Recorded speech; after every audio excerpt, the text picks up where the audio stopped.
M P Shri V Sivadasan നമുക്കൊപ്പം ചേരും. Shri V Sivadasan, ബില്ലുകളിൽ തീരുമാനമെടുക്കുന്നതിന് ഗവർണർക്ക് മാത്രമല്ല രാഷ്ട്രപതിക്കും സമയപരിധിയുണ്ടെന്ന് സുപ്രീം കോടതി പറയുമ്പോൾ ഇത് ഭരണഘടനയുടെ അനുച്ഛേദത്തിൽ പറഞ്ഞിരിക്കുന്നതിന് വിഘാതമാണ് എന്നുള്ള തരത്തിലുള്ള ഒരു പ്രതികരണം കേരള ഗവർണറുടെ ഭാഗത്തുനിന്നും ഉണ്ടായിരിക്കുകയാണ്. വലിയ തരത്തിലുള്ള രാഷ്ട്രീയ പ്രതികരണങ്ങൾക്ക് വഴിവെക്കുന്ന ഒരു കാര്യം കൂടിയാണോ സുപ്രീം കോടതിയുടെ ഭാഗത്തുനിന്നുണ്ടായിരിക്കുന്നത്? എങ്ങനെയാണ് അത് താങ്കൾ അതിന്റെ ഒരു പ്രായോഗിക വശം കാണുന്നത്? ഏറ്റവും മുകളിൽ ജനഹിതമാണ്.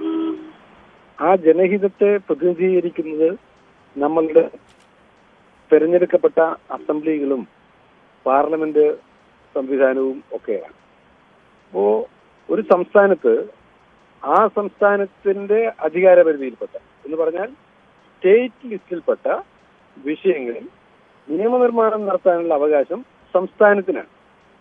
അങ്ങനെ നിയമനിർമ്മാണം നടത്തിക്കഴിഞ്ഞാൽ അത് തടഞ്ഞു വെക്കുക, പിടിച്ചു വെക്കുക, പോക്കറ്റിലിടുക തുടങ്ങിയ പരിപാടികൾ ഒരു കാരണവശാലും ഗവർണറിൽ നിന്ന് ഉണ്ടാവാൻ പാടില്ലാത്തതാണ്.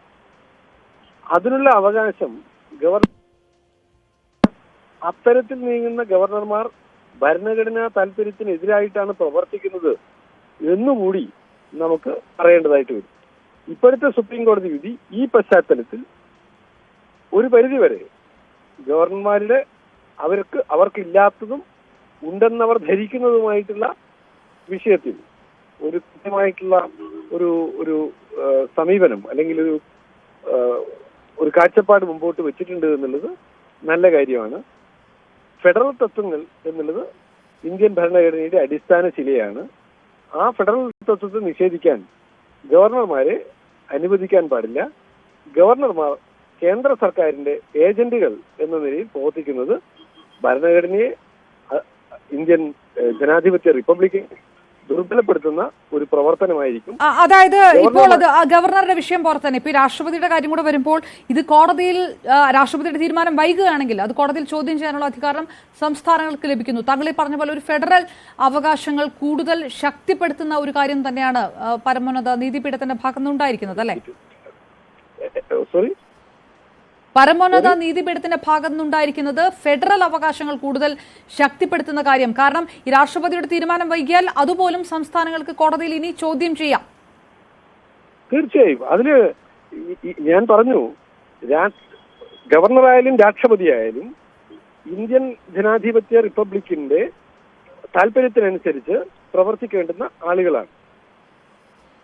അപ്പോൾ അതിൽ നിന്ന് വിഭിന്നമായിട്ട് ആർക്കും പ്രവർത്തിക്കാൻ അവകാശമില്ല. അതിൽ ഫെഡറൽ തത്വം സംസ്ഥാനങ്ങളുടെ നിയമനിർമ്മാണ അവകാശത്തിന്റെ മുകളിൽ അത് ആരും കടന്നു കയറാൻ പാടില്ലല്ലോ. ഗവർണറും പറ്റില്ല, രാഷ്ട്രപതിയും പറ്റില്ല, കേന്ദ്ര സർക്കാരും പറ്റില്ല, ആരും പറ്റില്ല. അവിടെ നിയമം നിർമ്മിക്കേണ്ടത് സ്റ്റേറ്റ് ലിസ്റ്റിൽപ്പെട്ട കാര്യങ്ങൾ സംസ്ഥാനങ്ങളാണ്. അപ്പോൾ അതിനനുസരിച്ച് നിയമപരമായും രാഷ്ട്രീയമായിട്ടുള്ള എല്ലാ സാധ്യതകളും സംസ്ഥാനങ്ങൾ ഉയർത്തിപ്പിടിച്ചുകൊണ്ട് ആ സംസ്ഥാനങ്ങളുടെ അവകാശങ്ങൾ സംരക്ഷിക്കണം. അത് കോൺഗ്രസ് ഭരിക്കുന്ന സംസ്ഥാനമായാലും BJP ഭരിക്കുന്ന സംസ്ഥാനമായാലും ഇടതുപക്ഷം നേതൃത്വം നൽകുന്ന കേരളം പോലുള്ള സംസ്ഥാനമാണെങ്കിൽ ഈ ഗവർണർമാർ പലപ്പോഴും കേന്ദ്ര സർക്കാരിന്റെ നിർദ്ദേശങ്ങൾ മാത്രം അനുസരിക്കുന്നവരാകുന്നു എന്നുള്ള രാഷ്ട്രീയ ആരോപണം ഉയരുക, സംസ്ഥാന സർക്കാരുകളും ഗവർണർമാരുമായിട്ടുള്ള അഭിപ്രായ വ്യത്യാസങ്ങൾ ഒരു വശത്ത് പോകുക, അങ്ങനെ പോകുമ്പോൾ ഈ ബില്ലുകൾ രാഷ്ട്രപതിക്ക് അയക്കാനും ഇത് തള്ളിക്കളയാനുമുള്ളൊക്കെ ഒരു സാധ്യത, അതിനുള്ള വഴി പരിപൂർണമായിട്ടും അടയപ്പെടുന്നു. സംസ്ഥാനങ്ങൾക്ക് കൂടുതൽ അവകാശങ്ങളും അല്ലെങ്കിൽ ഒരു പോരാട്ടത്തിനൊരു വഴി തുറക്കുകയും ചെയ്യുന്നു. ഇതിൽ ഒന്നാമത്തെ തന്നെ നിങ്ങൾ പറഞ്ഞിട്ടുള്ള കാര്യത്തിൽ നിങ്ങൾക്ക് എന്തോ ഒരു അഭിപ്രായമുള്ളത് പോലെയുണ്ട്. ഗവർണർമാർ സംസ്ഥാനങ്ങളുടെ ഏജന്റുമാരാണ് എന്നുള്ളത് ആരോപണമല്ല, അതൊരു വസ്തുതയാണ്. അപ്പൊ വസ്തുതയെ ആരോപണം എന്ന് പറയുന്നതിൽ എന്ത് കാര്യം? അല്ല, നമുക്ക് ആ തരത്തിലല്ലല്ലോ അതിനെ വ്യാഖ്യാനിക്കേണ്ടത്. അത് സ്വാഭാവികമായിട്ടും രാഷ്ട്രീയ വിഷയങ്ങളാണ്. അത് ആ തരത്തിലല്ലേ മാധ്യമപ്രവർത്തകർക്ക് പറയാൻ കഴിയുള്ളൂ. ചെയ്യപ്പെടുന്നത് കേന്ദ്ര സർക്കാരിനാലാണ്. കേന്ദ്ര സർക്കാരിന്റെ താല്പര്യത്തിന് അനുസരിച്ച് നിൽക്കാത്ത ഒരു ഗവർണറെയും പദവിയിൽ തുടരാൻ അനുവദിക്കില്ല. അപ്പൊ ഗവർണർ എന്നുള്ളത് കേന്ദ്ര സർക്കാരിന്റെ ഏജന്റാണ്. ഗവർണർ എന്നുള്ളത് കേന്ദ്ര സർക്കാരിന്റെ ഏജന്റാണ്. അപ്പൊ കേന്ദ്ര സർക്കാരിന്റെ ഏജന്റുമാരായി പ്രവർത്തിക്കുന്ന ഗവർണർമാരെയല്ല നമുക്കാവശ്യം. നമുക്കാവശ്യം എന്താണ്? സംസ്ഥാനങ്ങളുടെ അധികാരങ്ങൾ സംരക്ഷിക്കാൻ പറ്റുന്ന നിലയിലുള്ള ഒരു ഭരണ സംവിധാനത്തെയാണ്, ഗവർണർമാരെയാണ്.